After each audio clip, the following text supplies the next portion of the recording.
చేపట్టినటువంటి దీక్షలన్నీ కూడా నిష్ఫలంగా ఉంటాయనటంలో ఎటువంటి.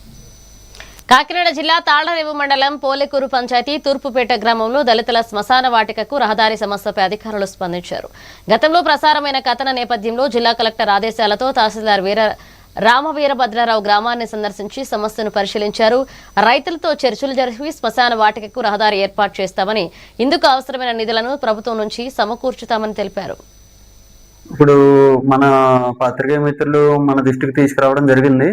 మన ఒక 4 రోజుల క్రితం మన పోలేకూరు గ్రామ పంచాయతీ పరిధిలో, అంటే కాకినాడ జిల్లా మన తాళ్లరేవు మండలంలో ఉన్నటువంటి పోలేకూరు గ్రామ పంచాయతీ పరిధిలో ఉన్నటువంటి తూర్పుపేట ప్రాంతానికి చెందినటువంటి శ్మశాన వాటిక ఏదైతే ఉందో దానికి సంబంధించి దారి లేకపోవడం వల్ల ఇబ్బంది పడుతున్నాం అన్న విషయాన్ని మన పేపర్ ద్వారాగా తెలుసుకోవడం జరిగింది.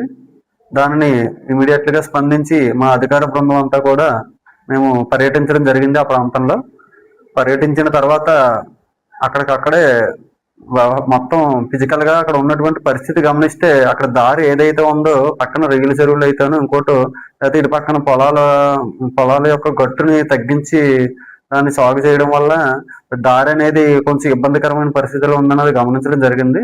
దీనిపై వెంటనే సంబంధిత రైతు ఎవరైతే ఉన్నారో ఆ రైతుతో అక్కడికక్కడ మాట్లాడడం జరిగింది. ఆయన కూడా తన యొక్క పొలం భాగం ఏదైతే దున్నుకోవడం జరిగిందో అందులో కొంత భాగాన్ని మేము గట్టుకి వేయించుకోవడానికి ఎటువంటి ఇబ్బంది లేదని, గట్టుకి ఇటువంటి కార్యక్రమాల్లో గట్టుకి ఇబ్బంది లేకుండా చూస్తామని, అవసరమైతే తన సొంత ఖర్చులతోటే ఆ పని అనేది నేను పూర్తి చేస్తామని చెప్పేసి ఆయన చెప్పడం జరిగింది. ఇది నిజంగా అభినందనీయమండి. అదేవిధంగా ఒకవేళ మా డిపార్ట్మెంట్